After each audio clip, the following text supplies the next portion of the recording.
नमस्ते दोस्तों, आप सभी का मेरे चैनल में बहुत बहुत स्वागत है। आशा है आप लोग स्वस्थ एवं खुश होंगे।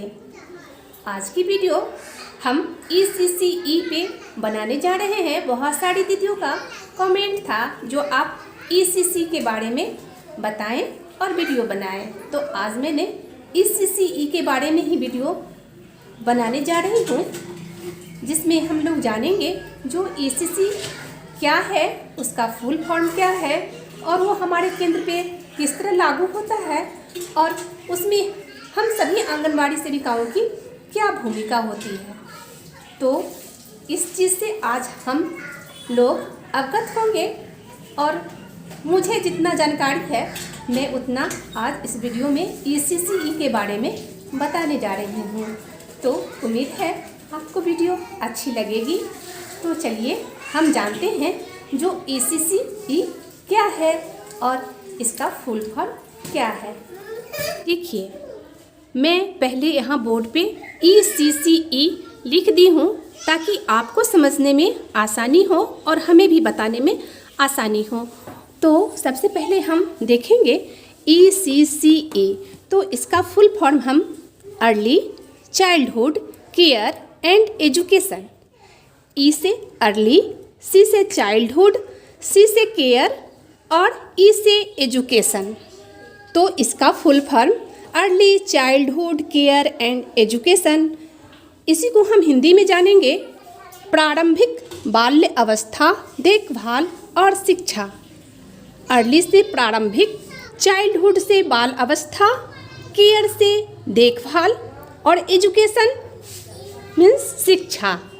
तो हम ये जान गए जो ECCE का full form early childhood care and education होता है, इसी का हिंदी प्रारंभिक बाल अवस्था, देखभाल और शिक्षा।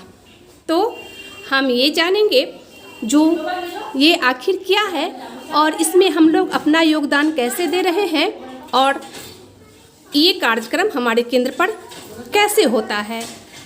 तो सबसे पहले ये जानें जो हम लोगों का कार्य जो है वो 0 से लेके और 6 साल तक के बच्चों को पूर्ण रूप से देखभाल करना और उन्हें शिक्षा की ओर ले जाना, स्कूल जाने के लिए उन्हें शारीरिक, मानसिक एवं सामाजिक रूप से तैयार करना।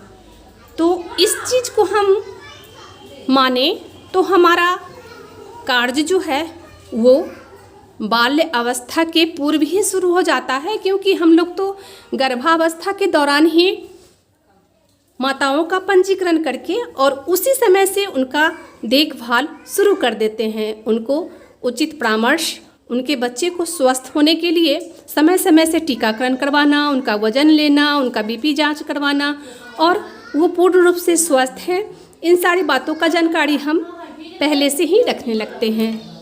तो बच्चों का जो है उम्र वो 3 साल से 6 साल तक जिसमें हम लोग अपने बच्चों को स्कूल पूर्व शिक्षा देते हैं, उसमें बच्चों में सीखने की गति जो है बहुत ही तीव्र गति से होती है। बच्चा तुरंत किसी चीज़ को अनुसरण करता है और वो सीखता है।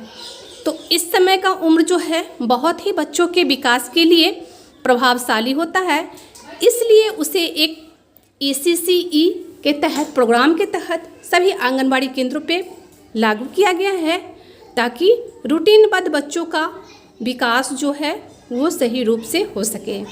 एक ऐसा कार्यक्रम है जिसमें बच्चों के समग्र विकास पर पूर्ण रूप से बल दिया जाता है।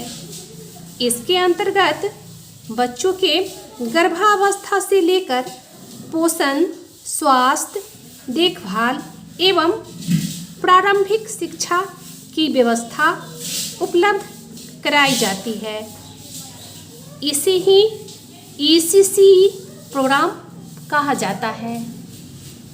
ECC के तहत ही हम लोग अपने अपने वार्ड में, अपने अपने कार्य क्षेत्र में गर्भवती माँ, प्रसूति माँ का पंजीकरण करते हैं और उसी समय से उनका देखभाल शुरू कर देते हैं। माँ को अगर समय से सही पोषण मिले, सही टीकाकरण हो आने वाले 9 महीने में समय समय से उन्हें उचित परामर्श मिले तो बच्चा स्वस्थ जन्म लेता है।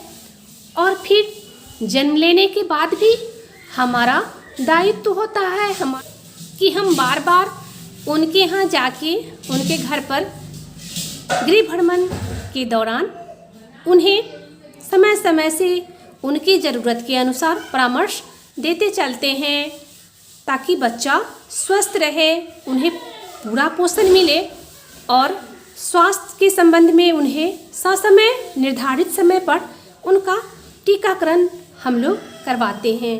ये सारे कार्य जो है वो ईसीसी के तहत ही आते हैं। तो हम लोग ये समझें, जो एक आंगनबाड़ी सेविका का ईसीसी के तहत मुख्य भूमिका होती है कि वो गर्भावस्था से लेके अब बच्चों के 6 साल तक पूरा होने तक बच्चों में सर्वांगीण विकास लाती हैं, जिसके तहत हम प्रत्येक महीना अपने केंद्र में टीकाकरण, स्वास्थ्य जांच और गर्भावस्था के समय माताओं का वज़न, बीपी सभी जांच करवाते हैं और उनका पूर्ण रूप से ध्यान रखते हैं। यहीं पे मेरी जिम्मेदारी ख़त्म नहीं हो जाती है, बल्कि जब बच्चा जन्म लेता है तो उन्हें गृह भ्रमण के दौरान समय समय से सही परामर्श देके बच्चों के स्वास्थ्य एवं पोषण का पूरा ध्यान रखा जाता है।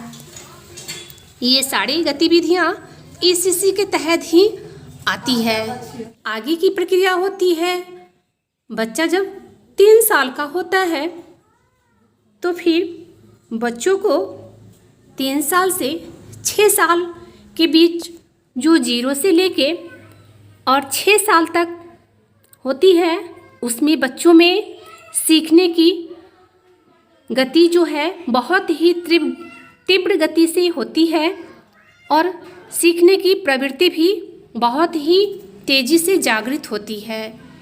इसलिए उस समय उनका अगर उचित देखभाल एवं शिक्षा की ओर बल दिया जाए तो बच्चा का सर्वांगीण विकास ससमय होता है, जिसे हम पार्ट बाय पार्ट भी समझ सकते हैं कि बच्चे को विद्यालय जाने के लिए तैयार करना, बच्चों को स्वच्छ आदत डालने की भी गतिविधि हम अपने आंगनवाड़ी केंद्र पे करवाते हैं।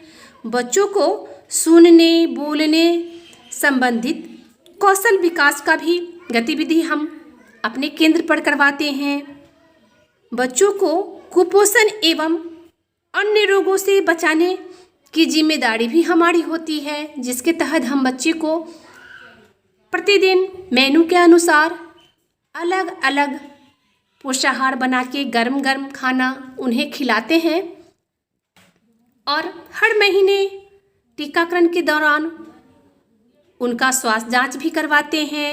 फिर हर महीने हम वज़न भी लेते हैं, ग्रेडिंग करते हैं, माँ को परामर्श देते हैं कि बच्चा का स्वास्थ्य बिगड़ रहा है या ठीक है या बहुत अच्छा है। तो इन सारी बातों का हम विशेष ध्यान रखते हैं। बच्चों को विभिन्न गतिविधियों से बुद्धि एवं व्यक्तित्व का विकास भी करवाते हैं। इनकी ये सारी विशेषता ईसीसी के तहत ही आती है, जिसे हमें नई पहल के तहत जब हम लोगों का ईसीसी का ट्रेनिंग हो रहा है या हो चुका है, बहुत सारी दीदियों का या होने वाला है, तो इस ट्रेनिंग में भी हमें यही सब सिखाया जाता है और इसकी जानकारी दी जाती है, जिसके तहत हमें 3 पार्ट में बताया गया। पहला मैं स्वयं, दूसरा हमारा परिवार और तीसरा भोजन। तो ये तीनों पहलू जो है, ये देखिए, ये बैनर है जो हमें अपने बाल विकास परियोजना से ही मिला है, जो अपने केंद्र पर लगाना है और इसके तहत हर गतिविधि में हम इस चीज़ को शामिल करते हैं और उन्हें विशेष जानकारी देते हैं बच्चों का, ताकि उन्हें मानसिक, शारीरिक एवं सामाजिक विकास पूर्ण रूप से हो सके। तो इन सारी गतिविधियों का उद्देश्य ECC से ही संबंधित है, और फिर हम अलग अलग रूटीन के तहत अलग अलग समय के अनुसार बच्चों को समय समय से उनके सामाजिक रीति रिवाजों एवं उनके खान पान से संबंधित और उनके अंगों के क्या कार्य हैं, उनके कितने अंग हैं, इन सभी चीज़ों से हम परिचित करवाते हैं। तो ये ECC के तहत ही हम लोगों का मुख्य काम जुड़ा हुआ है, और इसे हम पार्ट बाय पार्ट बना के छोटे छोटे समय के अनुसार गतिविधि को कराते हैं। तो बच्चे बाखूबी उस चीज़ को समझ लेते हैं और ध्यान से सुनते भी हैं, रुचि भी लेते हैं और उस गतिविधि को दोहराते भी हैं। तो इससे बच्चों में बोलने की शक्ति, सुनने की शक्ति और फिर उसे बताने की शक्ति उत्पन्न होती है और बच्चों का आत्मविश्वास बढ़ता है। तो कुल मिला के हम ये समझें, जो ECC के तहत हम लोगों का मुख्य भूमिका है प्रत्येक आंगनबाड़ी केंद्र से जो सभी गतिविधि करा के अपने वार्ड के सभी बच्चों का सर्वांगीण विकास कराए और ECC के उद्देश्य को सफल बनाए। मुझे उम्मीद है इस वीडियो से आपको बहुत सारी बातें समझ में आई होंगी और अच्छी भी लगेंगी। फिर मिलते हैं हम किसी टॉपिक पर अगले वीडियो में। तब तक के लिए धन्यवाद।